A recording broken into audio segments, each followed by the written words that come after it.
우리는 젊은 사람들에게 꿈과 소망에 대해서 자주 이야기합니다.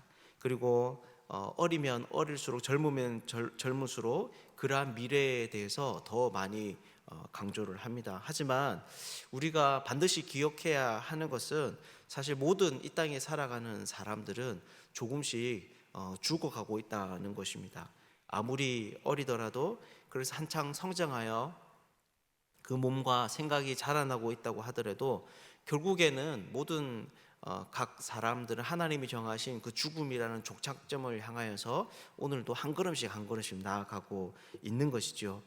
그래서 이 사실을 아는 사람들은 예수 그리스도를 복음을 중요하게 여깁니다. 왜냐하면 예수께서 우리를 대신하여 죽어 주심으로 말미암아 하나님의 정죄를 받아 영원한 형벌을 쳐야 되는 우리들을 구원해 내셨기 때문입니다. 그래서 많은 사람들이 예수님을 믿고 살아가는 또 신앙생활을 하는 그 핵심적인 이유를 천국에 가는 것이라고 꼽습니다. 하지만 성경은 우리의 이러한 신앙을 사후 세계와만 연결시켜서 말하지는 않습니다. 물론 이것이 굉장히 중요하고 강조되어야 하지만 우리가 이 땅에서 죽음을 향해 걸어가는 그 상황 속에서도 그것 못지않게 아니 오히려 더 강조하고 알려주고 싶은 것들이 바로 성경 안에 많이 담겨져 있는 것이죠. 오늘 본문도 그것에 대해서 말을 하고 있는데요. 과연 오늘 본문에서는 이 죽음의 여정을 향해 가는 우리의 인생이 반드시 배워야 되는 것이 무엇인지, 그리고 또 우리는 왜 그것을 배워야 되는지 함께 좀 살펴보도록 하겠습니다. 먼저 오늘 본문은 어제 우리가 함께 나눈 대로 거르사인 지방을 떠나서 유대 땅에 다시 돌아오시는 그 예수님의 사역에 대해서 말을 하고 있습니다. 그런데 그때 한 사람이 등장합니다. 이 사람은 회당장인데요. 특별히 우리가 어제 살펴본 본문에 귀신 들린 사람이 예수님을 마중하러 나온 것을 생각할 때 참 이 사람의 행동이 특별해 보입니다. 왜냐하면 귀신 들린 사람은 예수님 앞에 나왔지만 결국에는 뭐라고 얘기하면 나와 무슨 상관이 있습니까? 나를 괴롭히지 마십시오라고 자기를 떠날 것을 종용하고 있습니다. 하지만 이 회당장은 동일한 행동을 하며 예수님께 나왔지만 자기의 딸을 고쳐달라고, 그리고 그 앞에 엎드려 간구하는 그런 모습을 보이면서 사실 이 두 이야기가 대조하며 회당장의 이야기에 우리가 집중하게 만들고 있는 거죠. 그렇다면 이런 장면이 우리에게 보여 말해주는 것이 여러분 무엇이겠습니까? 우선 이 회당장의 신분에 대해서 우리가 생각할 필요가 있습니다. 회당장은 쉽게 말 그대로 회당에 관련된 여러 가지 업무들을 처리하는 어떤 책임자, 관리자, 지도자라고 우리가 볼 수 있습니다.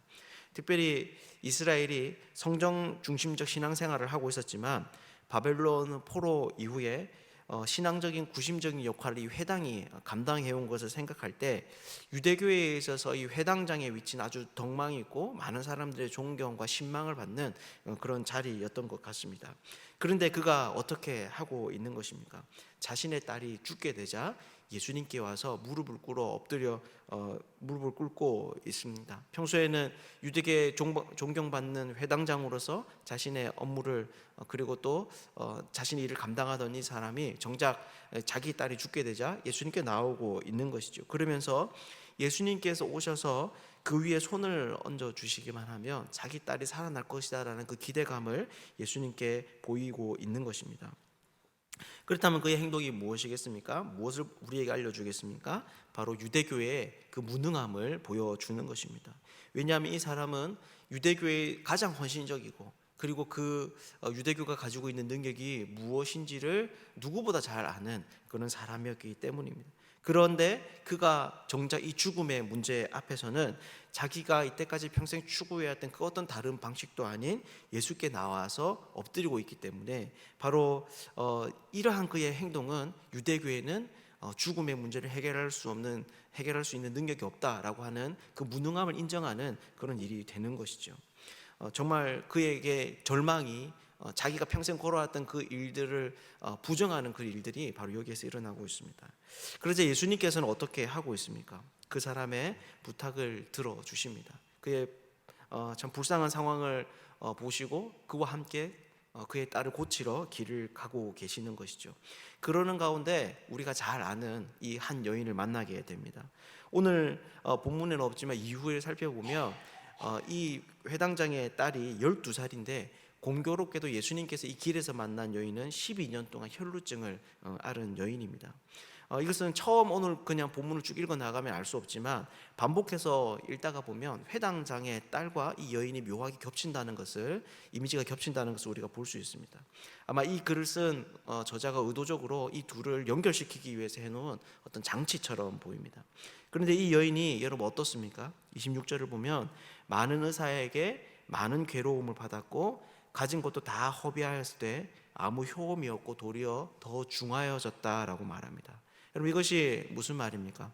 우선 많은 의사에게 많은 괴로움을 받았다라고 하는 것은 그 당시 의학 기술이 오늘날처럼 체계적이지 않고 미신에 의존한 것을 좀 생각해 볼 때 오히려 이 여인이 병을 고치면서 더 많은 어떤 모멸에 가까운 어떤 모멸감을 느끼는 어떤 수치를 당하고 또 학대에 가까운 그런 일들을 당했다라고 하는 것을 우리가 생각할 수 있습니다. 그리고 그 병이 고쳐지지 않으니까 여러분 어떻게 했습니까? 아마 이 여인은 자기 이 병을 고치기 위해서 용하다는 의원들을 굉장히 많이 찾아다녔을 것입니다. 그래서 그 과정 중에 재정을 잃고 결국에는 완전히 바닥난 통장 잔고와 이전보다 더 심각해진 질병만이 이 여인에게 남게 되는 것이죠. 그런데 이 여인이 가지고 있는 고통은 이것이 끝이 아니었습니다. 이것은 여인이 자기의 병을 고치기 위해서 한 행동을 보면서 알 수 있는데요.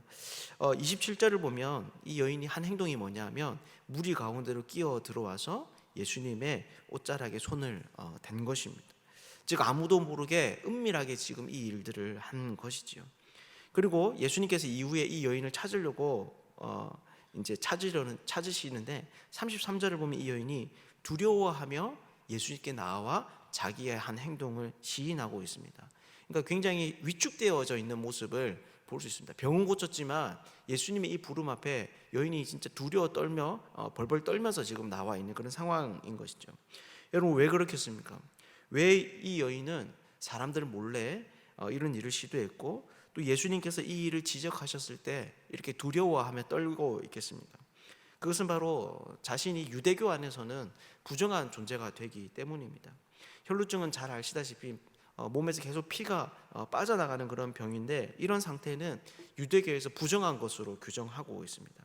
그래서 이런 여인과 접촉을 하게 되면 그렇지 않은 사람도 함께 부정하게 되어서 종교적으로 사회적으로 여러 가지 불이익과 번거로움을 당하게 되는 것이죠.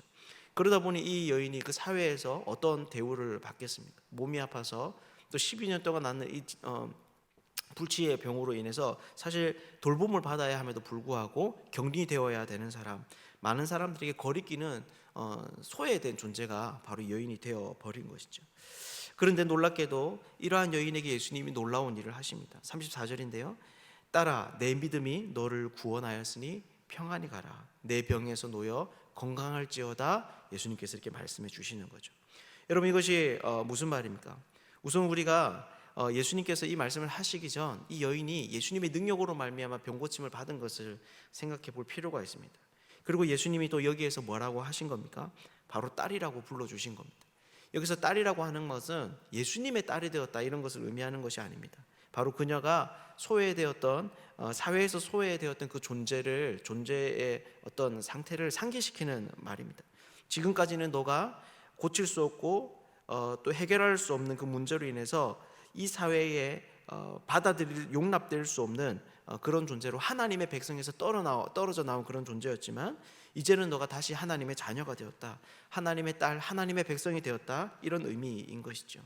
즉 예수님은 지금 오늘 이 혈루증 여인에게 그녀의 육신의 고통을 고쳐주셨을 뿐만 아니라 하나님의 백성으로서의 신분을 다시 회복시켜 주시는 그런 구원의 은혜를 베푸시고 계신 것입니다.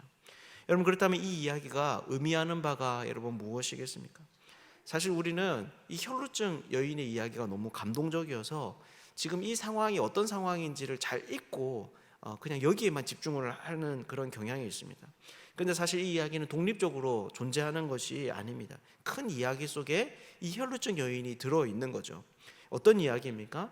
바로 회당장 야이로의 이야기입니다. 자신의 딸이 죽어가는 그 상황 속에서 집에 가서 예수님께서 손을 얹으시기만 하면 자신의 딸이 나을 것이다 라고 하는 그 생각을 가진 그 야이로의 이야기 속에 바로 이 여인의 사건이 들어있는 것이죠. 그렇다면 여러분 이것이 무슨 말이겠습니까? 바로 죽음의 문제를 대면하기 위해서 가고 있던 그 야이로에게 필요한 것은, 그가 반드시 그 과정 가운데 경험해야 했던 것은 바로 이 여인이 육신의 고통에서 또 사회적인 외로움과 신앙적인 절망 가운데서 건져내시는 그 예수님의 역사, 예수님의 능력, 예수님의 하나님 되심을 그가 경험해야 됐다라는 것입니다. 사실 야이로의 심정에서 이 사건을 생각해 보면 이 여인의 일은 굉장히 거추장스럽고 불편한 일이 될 수 있습니다. 왜냐하면 자신의 집을 떠나올 때 분명 그는 병상에 누워있는 자기의 딸의 얼굴을 보았을 것이기 때문입니다. 그러니 지금 그 딸을 생각하기만 하면 아무리 혈루증 여인의 상황이 딱해 보인다고 하더라도 정말 번거롭고 장애물처럼만 여겨질 수 있는 것이죠. 예수님을 재촉하고 싶은 그 마음이 굴뚝 같았을 것입니다. 하지만 그럼에도 불구하고 예수님은 그 사람의 걸음을 멈추게 하시고 여인에게 구원의 역사를 선포하실 뿐만 아니라 그 사실을 드러내어 야이로와 수많은 사람들에게 공개적으로 자기가 한 일이 무엇인지를 나타내 보여주고 있는 거죠. 사랑하는 여러분, 이 이야기는 오늘날 우리들도 마찬가지입니다.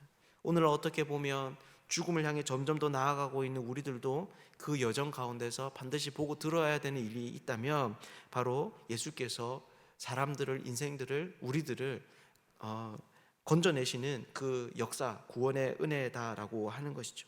우리의 약함과 악함 가운데서 때로는 질병을 고치시고 때로는 물질적인 어려움과 관계적인 깨어짐과 신앙적인 낙담 가운데서 우리를 순간순간마다 은혜를 베푸셔서 회복시키는 그 역사를 보는 것이 우리의 삶 가운데는 너무나 중요하다는 것입니다. 왜 그렇겠습니까? 사실 이 죽음이라는 문제는 이 모든 어려움을 다 덮고도 두려운, 남을 만큼 두려운 문제이기 때문입니다. 완전한 절망이 그 앞에 있기 때문입니다. 그래서 우리가 사실 이 땅을 살아가면서 이러한 일들을 충분히 경험하고 또 보고 듣지 못한다면 정말 그 앞에 섰을 때 우리가 진정 어린 믿음의 신앙의 고백을 하나님 앞에 드릴 수 없게 되기 때문이죠. 사랑하는 여러분, 여러분들은 어떻습니까?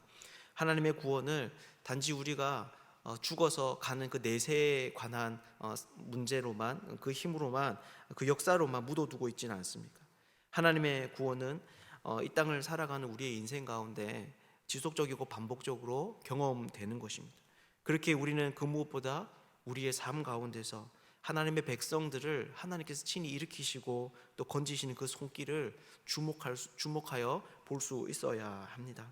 오늘 하루도 우리가 이 믿음을 가지고 하나님께서 베푸시는 일들을 깊이 생각할 수 있으면 좋겠습니다. 그래서 우리의 삶 가운데 베푸시는 그 하나님의 구원의 은혜를 누리며 사는 사람들 되면 좋겠습니다. 오늘 우리에게 주어진 이 시간 가운데도 하나님 주시는 그 감사와 기쁨으로 충만한 복된 날이 되시기를 주님의 이름으로 축복합니다. 함께 기도하겠습니다.